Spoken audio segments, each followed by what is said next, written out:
all of you. In this lecture, we will study about the transmission domain. In the previous section of the module, I have discussed about the architecture of the smart grid system, and here we will continue with the transmission domain. If you see this block diagram of the transmission domain, we have three parts. The first one is substation, second one is measurement and control, and the third one is the storage. What are the functions of this substation?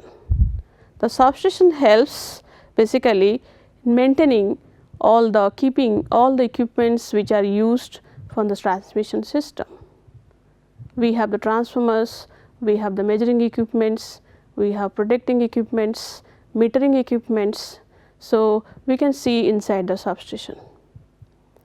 And coming to this measurement and control section of this transmission domain, it basically measure, record and control with the intent of the protecting and optimizing grid operation.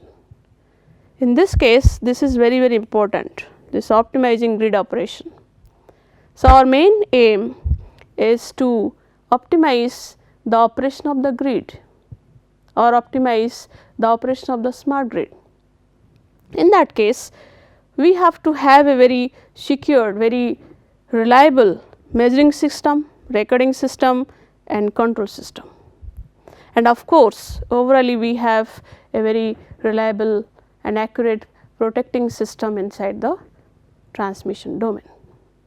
And coming to the storage part, in the storage we have the controls the charging and discharging of an energy storage unit. This is the main function of the storage component of this transmission domain. This storage will help in charging and discharging of this energy storage unit. As you know that in transmission system, we are transferring the energy, and in between also we have storage units which are installed to store the energy which is going to be utilized later. Let us say in the transmission system we are penetrating the renewable sources like solar or wind in the large scale, maybe more than 2 megawatt, 6 megawatt, 10 megawatt. So, in that case, if our consumption is less, so we have to store the energy. So, for that reason we have this storage facility. Now, coming to the last domain of the smart grid architecture, that is the distribution domain. The distribution domain is basically, it connects the transmission domain and the customer domain. So, these two domains are connected using this distribution domain. What is the function, what is the aim of this particular domain? I have kept here 3 points with help of which we can define, we can study what is this distribution domain. The first one is, the distribution domain is the electrical interconnection. This is important, this is the electrical interconnection between the transmission domain and the customer domain. These two domains are interconnected with help of this distribution domain, and metering points for consumption, distributed sources, storage and distributed generation. This is also important. Apart from this interconnection between this transmission domain and customer domain, we have also the metering points. This is very important again. This metering points for the consumption, we are consuming the power, the customer is basically consuming the power, and also the metering facility for the distributed storage and also for this distributed generation. The distributed generation is nothing, our renewable sources, that is a solar system, wind system, or we have like fuel cell system, or we have small hydro systems, micro hydro systems. So, those distributed generations systems are also well connected with help of this distribution domain. Now, coming to this second part, the electrical distribution system may be arranged in a variety of structures including radial looped mesh. Even if you could see generally our distribution system is radial in nature and also it is looped and meshed. For reliability point of view, we have also this looped system and mesh system. In radial system, we have only one generating station or source of supply. If this source is disconnected, so rest of the loads are disconnected. If this is my source and these are the buses where I have loads, here my loads, these are the feeder, this is feeder 1, 2, 3 and these are the line sections. So, the loads, this is bus 1, bus 2, bus 3, bus 4, this is line 1, line 2, line 3, these are load 1, load 2, load 3, load 4. So, this is my source which supplies power to these loads. This is known as the radial distribution system. If we have a looped circuit also, we have also a looped structure where we have loads and the sources. We have also structure like this, maybe we have different buses, at different buses we have different sources or substations and further at every bus we have loads. So, this is a loop system. That means, even if in our smart grid system we are aiming to penetrate the renewable sources or the storage systems, maybe it may be a radial system, it may be a looped system or it may be a meshed circuit, does not matter. So, everywhere we can connect these renewable sources. The last one is, as far as the smart grid is concerned, this distribution domain will communicate more closely with the operation domains and that is to be in real time to manage the power flows associated with a more dynamic markets domain and other environmental and security based factors. See, I will just simplify this one, that what is the meaning of this part, the last one. It is like this, our distribution domain aims to communicate very closely with the operation domain. Why? Because I have discussed in the previous lecture, the operation domain is the very large domain. Many components, many functions are basically the part of the operation domain. So, in that case, this distribution domain should communicate this operation domain through the communication media and that is in real time, not that in offline we will take some data from here and there. It should work together in real time basis to take some action on real time, not offline basis. And why it is so? Why this access is very essential? Because we have to manage the power flows associated with more dynamic markets, because nowadays the market should be dynamic, it should not be static. As we are aiming the smart grid system, so our market should be dynamic in nature. It is dynamic means it is changing with respect to time. So, that dynamic market property or dynamic market strategy can be maintained properly if this distribution domain will interact with the operation domain very closely. Now, also we have another factor for what we are interested for this is the environmental and security based factors. That is obvious, because while we are designing something, the environment concern is must. How this environment is secured, that is very important. It should be eco friendly, it should be environment friendly. Those actions, those operations should be environment friendly, and of course, the security based factor is also important. Now, these are the components of the distribution domain. These are the substations we have distributed storage, we have reclosures, relays, we have capacitor bank, and also we have synchronizer, we have distributed generation, we have switches. And if you see here, apart from these components, the distribution domain also interacts with the operations, transmission, customer and markets, all these domains for smooth operation of the smart grid system. And coming to this function of the components of the distribution domain, here you could see the measurement control, we have distributed generation, and we have storage, we have substations. More or less it is equivalent to the transmission domain part. So, in this particular, if you will just rewind, if you remember the previous lecture and this part of this few discussions on transmission and distribution domain, you could see that the as far as the architecture of the smart grid is concerned, all the domains are interlinked with each other for smooth, reliable, accurate and fast operation of the smart grid system. So, we will now go for the next part of this lecture, that is the smart grid standards.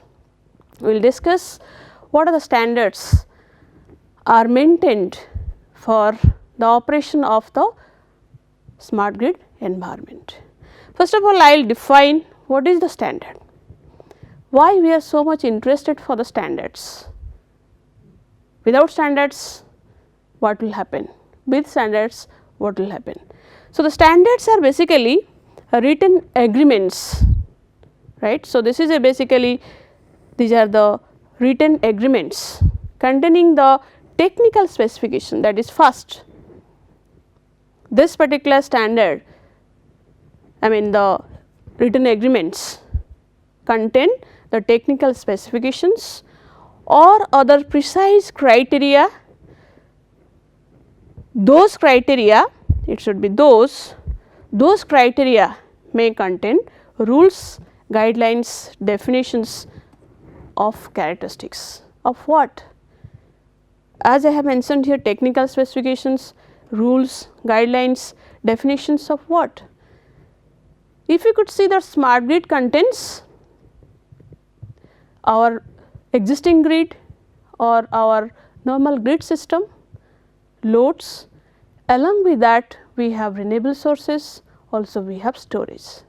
For every aspect, apart from this we have also control elements, monitoring elements, metering elements, protecting elements. So, all the devices should have certain standardized specifications for their operation, and of course, some rules and guidelines should be maintained while connecting the solar to the distribution network or transmission network, or if you are interested to connect the wind system to the distribution network, we should follow certain rules and guidelines. That is what the standard. And of course, some definitions, how the operation characteristics should be, how the curve should be. So, those are the points which we will discuss. And what this standard ensure? How it helps? The first one is adequate for their purpose. If I am designing some standard solar panel, so it should provide me the power at proper rating, proper voltage, whatever I desire for my operation or whatever we desire in the smart grid system. And this should be compatible and interchangeable if necessary. This is well understood, this compatibility. Without compatibility, the connection, the operation is not possible. And yes, of course, safe for individuals and the public. If we are designing, if we are just framing some rules and regulations, standards which is not safe for the public or manpower or society, then it is not useful. So, we have to be also careful for this, safe for individuals and the public as a whole, for the society. And yes, it should be safe and friendly for the environment, that already we have discussed. everything should be environment friendly. It should not destroy the environment and able to improve the economic performance. So, everything ends with one term, that is economic aspect. If it is not economical, so we are not going to advise, we are not going to implement the standards, rules and regulations which are basically designed for the smart grid system. Now, one term is very important, I just want to interoperability, this word is very very important. What is the meaning of this particular word? The ability of two or more systems or components to exchange information and to use the information that has been exchanged. I will define another way, like in smart grid system we have different domains, we have different components inside the domains, like we have renewable sources, we have storage, we have protection devices, we have control devices, monitoring devices, generating devices. So, those devices should speak to each other, they should share their data information with each other, they should help to each other. So, every kind of like not a necessary I mean the communication and power. So, the data exchange is must, that is what this word, this particular point tells us. Now, what are the benefits of this particular interoperability? Easy to use smart devices regardless of the location and the provider. See, we have a concept now, it is coming of multi microgrids. The microgrid means it is the combination of different types of renewable sources, storage, loads, which is basically intended to for a particular operation. For what we are designing this system, it should operate accordingly. So, those we have different types of maybe solar based microgrid, both solar wind based, we have inverter based, where the microgrid where the solar is present, we call it inverter based microgrid also. In some microgrid system we have solar, wind, storage together. So, we have also now the concept of multi microgrid system. So, in that case does not matter where is my microgrid 1 is present located, where is my microgrid 2 is located. So, we with our communication system we can communicate these two microgrids regardless of that is why it is written here, regardless of the location and the provider, who may be the the owner for this particular systems. Now, next one is it protect the privacy.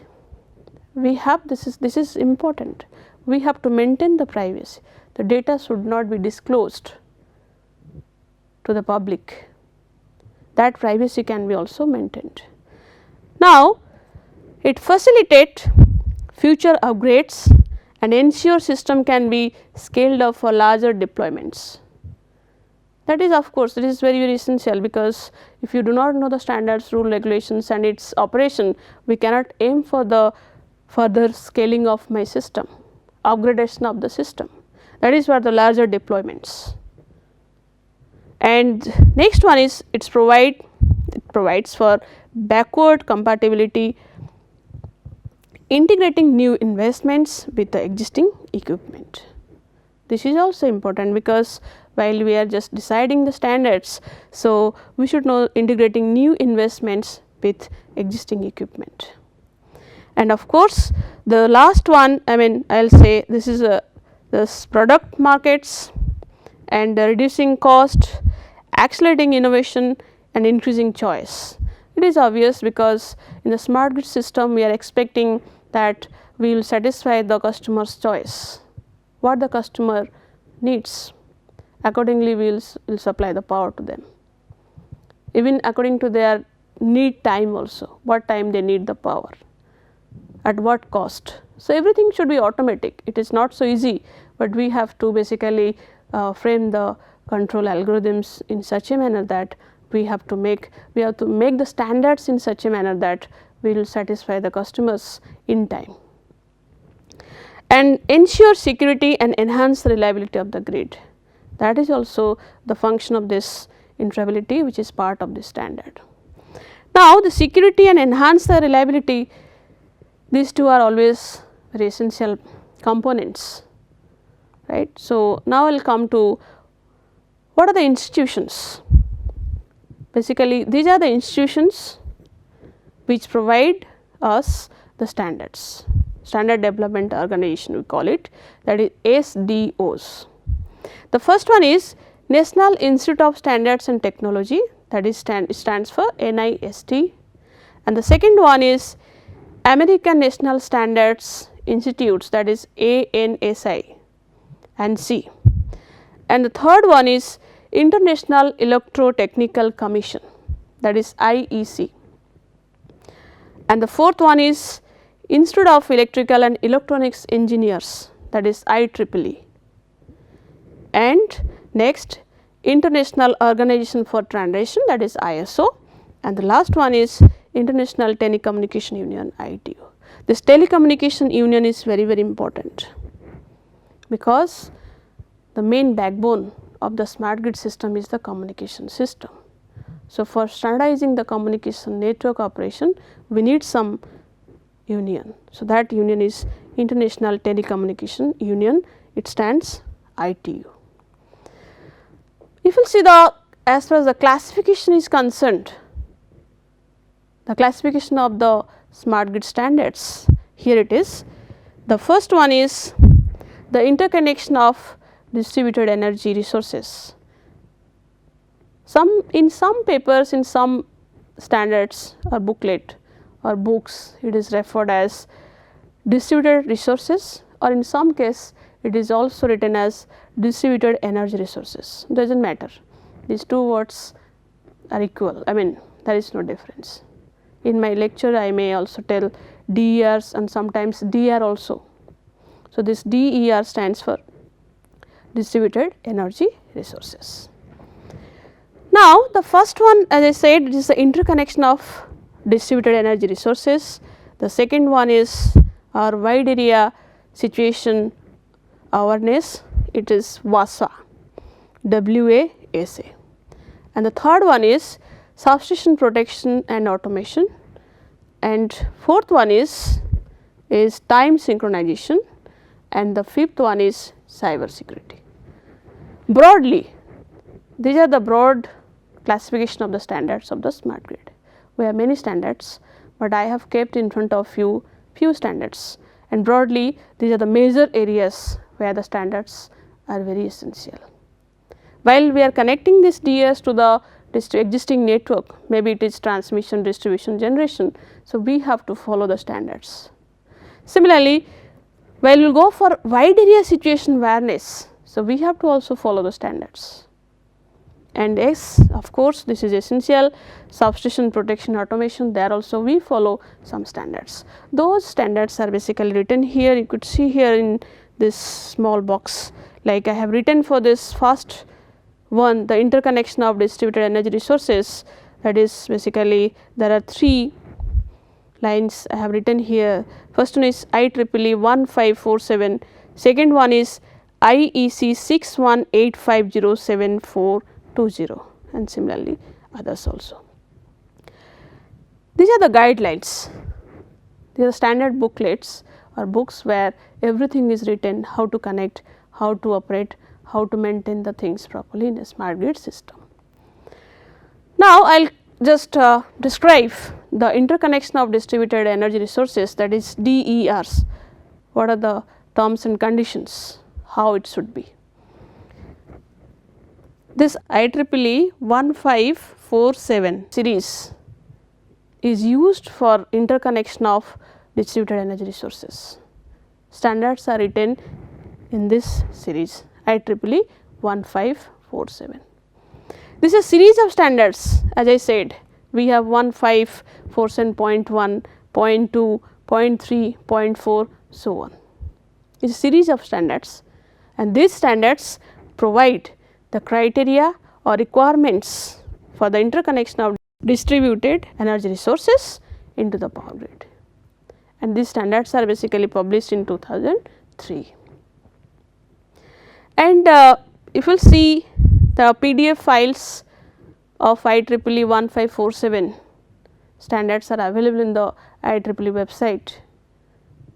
You can also download and you can see lot many information you will get from there, but briefly I will discuss here few things. This starts the first one 1547.1, it is the standard IEEE standard which provides the test procedures. It provides the test procedures for equipment interconnecting these DRs to the electric system. What are the test procedures? We should maintain before connecting the equipments of, which basically the equipment which connects the DERs to the to the power network. So, those test procedures should be followed before connecting the DERs to the distribution network or transmission network. And the 1547.2, it describes, this is basically the application guide, and it provides the interconnecting distributed resources with electric power systems. How this electric distributed resources should be connected with our existing power systems, those rules regulations are written in this 1547.2. And similarly, our next series, that is 1547.3, it provides the information about the monitoring, information exchange and control of these DERs interconnected with our electric power system. The three things, one is monitoring, information exchange and the control aspects of the distributed resources or DERs, which are basically going to be connected to the existing system.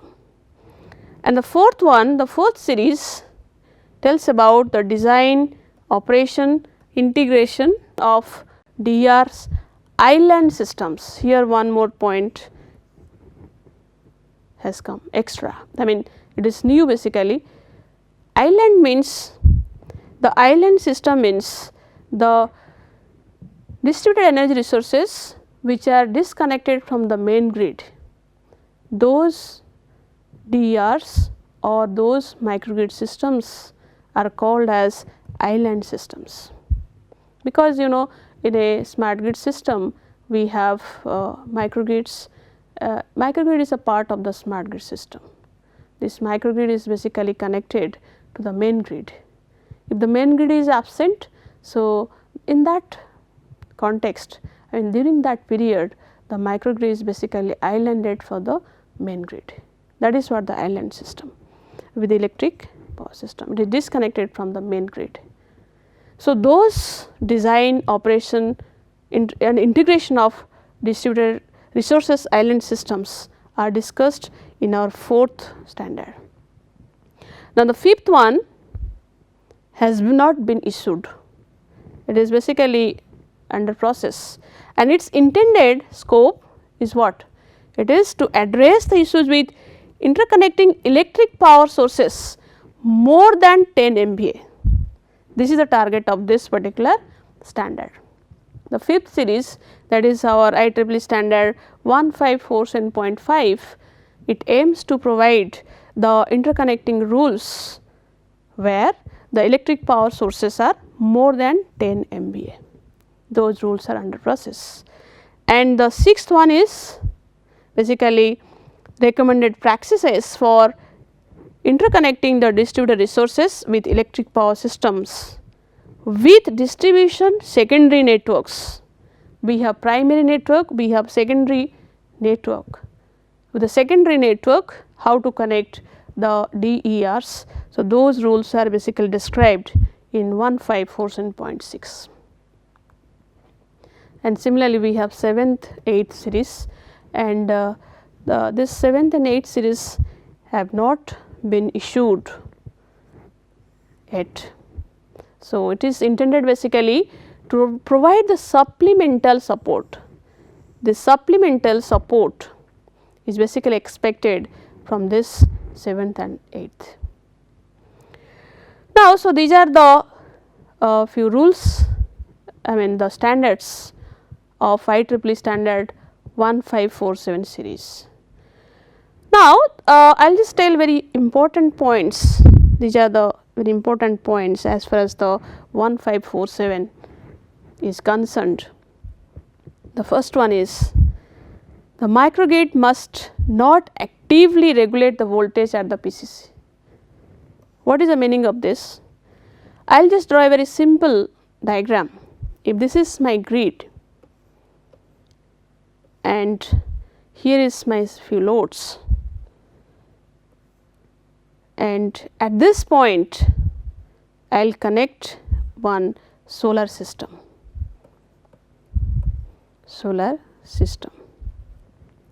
So, this DG or DR which is connected to this particular grid. So, this bus is known as the PCC. This PCC stands for point of common coupling. This PCC stands for point of common coupling.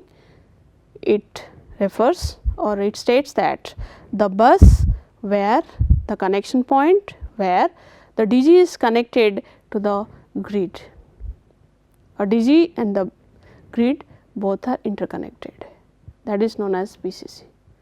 Basically what this standard says, this microgrid, we have microgrid means we have different DGs, DG1, we have also DG2, we have different loads. So, this small microgrid system, we have also storage. So, those equipments, I mean together is called as microgrid system. This is my DR1 and this is my DR2. This is DR1, this is DR2. It may be a solar system, it may be a wind system, and this is my battery storage and this is my load. So, those equipments together consist microgrid, we call it microgrid. So, this microgrid should not regulate the voltage at this PCC.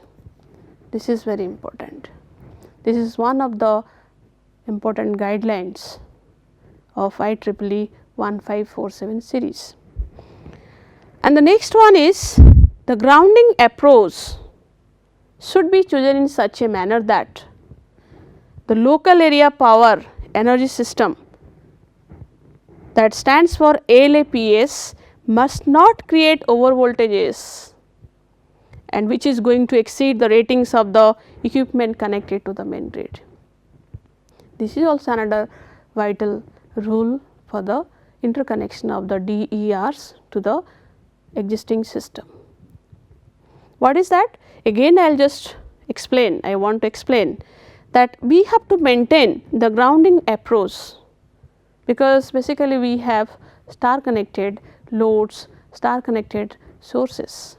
So, we have to choose in the star connected system the grounding system in such a manner that those grounding systems should not affect the local area power energy system. Local area power energy system means the small microgrids itself may act as a local area power energy system. Locally how much power and energy we are getting from the DERs or batteries. It should not create, must not create over voltages that may exceed the rating of the equipment connected to the main grid. So, that means of the main grid we have, inside the main grid we have many equipments. So, we should choose in such a manner the grounding system of the local area power energy system, so that it should not create any over voltage. Over voltage means the voltage may increase the rated values of the equipments, of those equipments which are installed inside the main grid. That is also one of the important standard for this particular interconnection of the DERs to the smart grid system. Now, this must not affect the ground fault protection coordination. In one of our lecture series, we will also concentrate on this protection coordination or ground fault protection coordination we will discuss. Basically in the ground system also we connect the protection devices. So, those devices should be coordinated with each other properly if any disturbance is going to be incepted inside the smart grid system. That is what is this the meaning of this particular word, this sentence, that this must not affect the ground fault protection coordination in the main grid system. And this is also another point I just want to mention, that we have to this distributed energy sources in the local area power energy system, that is LAPS, must be able to parallel with the main grid. It should operate properly with the main grid without causing voltage fluctuations at the PCC greater than plus minus 5%. So, we will connect the DERs, maybe the solar system or wind system, to the existing grid in such a manner that this voltage fluctuations at the PCC bus should not exceed plus minus 5% of the rated value or of the nominal value. That is what the one of the standard for this IEEE 154 series 47 series. And the prevailing voltage level of the area electric power system at the PCC and the flicker must be within the acceptable limit. Flicker is basically one of the power quality issues. We have voltage sag, swell, flicker, voltage interruption. So, this flicker is one of it. So, we will connect those DERs in such a manner that it should not create any flickering at the PCC bus, and also the voltage fluctuations should not exceed plus minus 5% of the nominal value at the PCC bus. As we have discussed, the PCC means the bus where the DERs are interconnected or connected to the main grid. PCC is a connection point. Now, the last one is also important, that is the LAPS, that is local area power electric system energy system, must not energize the main grid when the main grid is not in function or it is not energized. Let us say due to some upstream fault the main grid is out of service. Upstream fault means if this is my grid and these are some loads and here one DER is connected, one DER. DERS means distributed energy resources. So, one DER is connected to the main grid. Due to some fault at this terminal at the grid side, main grid side, this is my main grid. So, this main grid may be disconnected from my rest of the network. This, as we expect, the main grid is supplying power if the power flow is like this. So, we may call it upstream side. This is my upstream side. The power is flowing from left to right. The left side is upstream and the right side is the downstream. So, in this case, if any fault occurs, one fault is incepted on the grid side. So, the grid is going to be disconnected from the rest of the network, otherwise the fault current will also penetrate, will propagate to the rest of the network and it will damage the equipments. So, that is why when it is disconnected, the main grid is disconnected, then the rest of the microgrid system which are in operation should not energize the main grid. Otherwise, let us say this, what will happen? What is the consequence? If it will happen, so what will happen? If these are the loads of the grid side. So, if let us say this grid is out of service and these loads are, if this particular microgrid, this particular DER will supply power to this load, and the people who are working here, so they will get some shock because they know that the grid is off, but however, due to the DER power availability, the power will flow to this, the current will flow to this loads, to these loads. So, that is what the thing. So, that is what the last one, the LAPS must not energize the main grid when the main grid is not energized.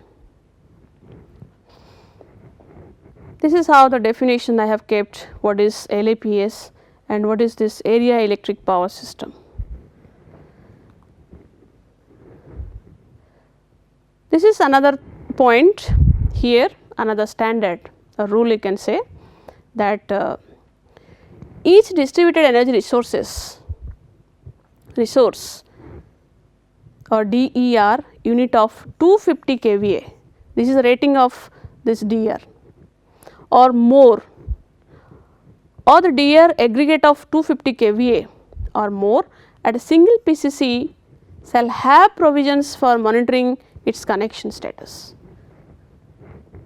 This rule says that if at certain PCC we are connecting the DER and the rating of this DER is 250 kVA.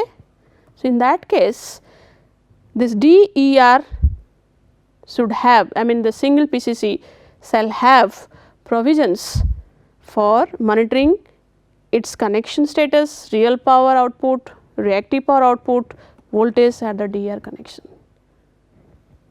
This DER should have that information of how to record, how to store, how to monitor, how to basically store the status of this quantities, like we have voltage, we have frequency, we have output power, reactive power, we have active power, all those factors, I mean the quantities. This DER should have that facility. And next, the visible break isolation device must be located between the main grid and the DER unit when connected, when it is required by the main grid provider. Some connecting device should be present between the DER and the main grid system. That is also very important. And the interconnection system should meet the applicable SERS and EMI standards, electromagnetic interference standards. So, these are few other things apart from this 1547 series, IEEE 1547 series. The PDFs are available in the IEEE website. We can have a look because many standards are like, many rules, many regulations are there. So, we have to be within, I mean few things we have discussed which are very important. And here few things I just want to discuss, that is IEC 618507420. It defines the communication and control interference for all the DER devices. It is basically a communication protocol package or standards or rules and regulations, how to communicate, how to interface all the DER devices through the communication medium to the main grid. That is what written in this IEC 61850 module. And this next one, this IEC 6140025, it helps, what is the information it contains? The communications for monitoring and control of wind power plants, because in the smart grid system we have wind power plants, we have solar power plants, and also we have fuel cells, we have batteries. So, those equipments are basically upcoming equipments, upcoming generations or storage systems. So, how to control, how to communicate, how to monitor. So, those rules should be defined within some standards. I mean the standards are released for that purpose, that is TC88, which provides information exchange for monitoring and control of wind power plants. So, first part of the standard is over here, that is our how to connect the DER to the existing network, and here we will discuss about the wide area situation awareness, that is WASWA. The aim of this particular standard is to monitor and display of power system components and performance. I will say three things here important. One is the monitoring aspect, one is display of power components and the performance, where this equipments, the DERs connected to the existing system and across the interconnections over large geographic areas in near real time. See, this large geographic areas, this is also important because our system is very large. Geographically it is distributed everywhere. We have northern grid, we have southern grid, we have eastern grid, we have western grid, northern east grid. So, this 5 grids, and if you will tell about a single grid, maybe it is northern grid. So, we have to monitor all the generating stations, all the distribution systems, all the transmission, all the loads, so all the renewable sources. So, that means it is a very large network where we are aiming to monitor its operation, behavior and the performance. So, for that case we have certain rules and regulations, guidelines, and which is going to be followed, and the goal of this particular module or standards to understand and ultimately optimize the manage of power network components behavior and performance, and to participate to prevent, respond to problems before disruptions can arise. This is very, very important to anticipate and also prevent or respond the problems before disruptions can arise. If you could remember, there was a blackout in India in 2012, July 31st. One of the line which is basically connecting to Bina to Gwalior 400 kV line. So, one distance relay was maloperated, zone 3 distance relay was maloperated. So, due to that the line was out of service, as a result other lines are overloaded, and subsequently there was cascading failures of lines, and this system basically that condition was called as blackout system. The power supply was not available, power supply was not there in the northern grid, northeast grid, even the eastern grid also. That means the 3 grids under blackout. So, if you could have a very good standards, very good equipments with help of which we can monitor the system accurately, maybe this type of major disturbances we can check, we can prevent, or if we can just anticipate, we can anticipate beforehand this is going to happen. So, in that case we can take some actions, so that this kind of major disturbances should not happen again and again. That is what the meaning of this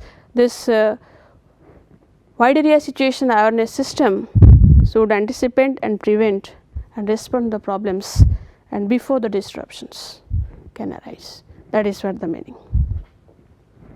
Here there are some standards. The standard name is IEEE C37.118, and this standard basically has been framed in the year 2005, and this is basically designed for PMU measurement. This word stands for, the PMU stands for phasor measurement unit. Phasor measurement unit basically it is a part of the wide area measurement system. It is an equipment which measures the sequence components of voltage and current, and as well as it measures the frequency. We will discuss in our equipment part and monitoring part of the smart grid system, we will discuss in more detail about this PMU. What is that PMU? What is the function of the PMU? And for this PMU measurement also we have some standards. Basically this PMU provides all the information, voltage, current, frequency information. So, that is why the standards are basically meant for this PMU measurement. And in some terms this PMU is also known as synchrophasor, because the PMU operation is basically in synchronization with the universal time clock. So, that is why this is known as also, this is also known as synchrophasor. If you will just see this expression, that is x bar is equal to x m upon root 2 into e to the power j phi, where this x m by root 2 is the RMS value of the input signal. This input signal x t may be a voltage signal or it may be a current signal, which is basically the time dependent, x t is a function of t, and this x t is basically the instantaneous signal. If I want to write this x t in phasor domain, so I will write x bar is equal to x m by root 2, this is the RMS value and this is the phase angle value. This is the magnitude part and this is the angle part. So, that is what it is written here, x m by root 2 is the RMS value and phi is its instantaneous phase angle relative to a cosine function. See, when we talk about the phase angle, we should have a certain reference point, and in this case the reference point is to a cosine function at nominal frequency, system frequency synchronized to the universal time coordinate. This UTC is basically the major part of the PMU system or WAMS wide area measurement system. That is the reference point. With respect to that, the angle, phase angle of the voltage and current basically calculated or estimated inside the PMU. In this section we will see that that is IEEE C 37.118, which tells about the TVE. The TVE stands for total vector error. This is TVE. See, every device has some error. When the device operates, some error is there. So, we should have some standards for that. What should be the range of those errors? I mean, it should not exceed certain level. So, figures should be defined for that. So, that in PMU also we have some error, and that is total vector error. The mathematical expression for this TV is like this: xrn minus xr whole square plus xi n minus xi square divided by xr square plus xi. What is this xrn and xin? xrn xin stands, I mean this xrn basically the measured value by the device, xin, and this xr and xi are the theoretical measurement. Now, this standard provides a steady state testing and which allows this TV is within 1%. Remember, this TV is allowed up to 1%, and that is to in steady state scenario. This is not in transient phase, it is in steady state phase.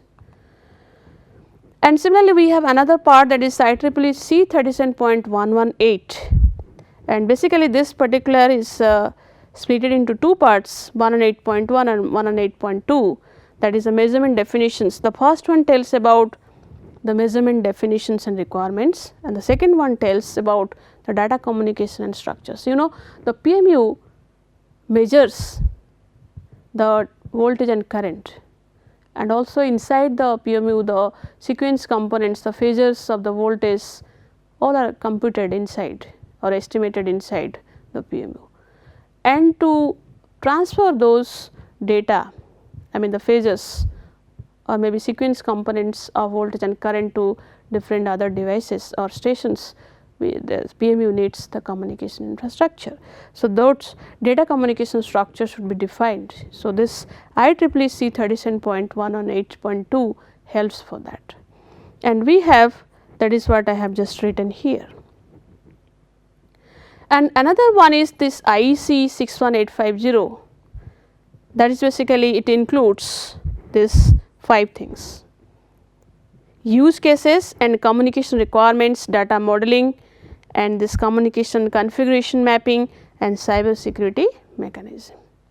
Those ratings and those data, what should be the data bandwidth, what should be the frequency range. So, those informations are available in this PDF file. And this is the third one, that is the substation protection and automation, and here I will just quickly tell that three modules, 3 standard modules are used. The first one is IEEE standard 1379, and second one is IEC 61850, and third one is IEC 6025524. So, basically all these modules are designed for substation protection and automation. All the standards, rules and regulations are mentioned in this particular all these standards, and it is written very clearly how to protect, how to do the automatic operation of the substation. And the last two I will just quickly compile, that is the time synchronization.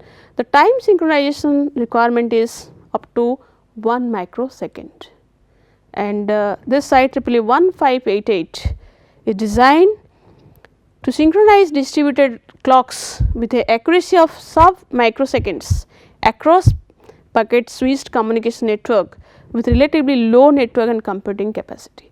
So, our target, I mean in the standards, basically the target is to have the more data will be transferred with, I mean smoothly, and yes, with the synchronization.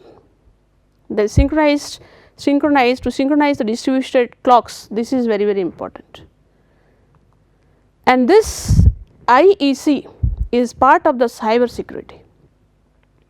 This is my last standard, and these two, this IEC and 62351 and IEEE 1686, these two are dedicated for designing. The first one will design the data communication security, and the second one provides the safeguard audit mechanism, alarm indication, and which is shall be developed for the developer of ID with regard to all the activities associated with operation, configuration, and data retrieval from an ID. ID means intelligent electronic devices. So, those devices are present in the smart grid system. So, how to retrieve the data, how to record the data, what should be the communication rate. So, those information we can get from these two standards.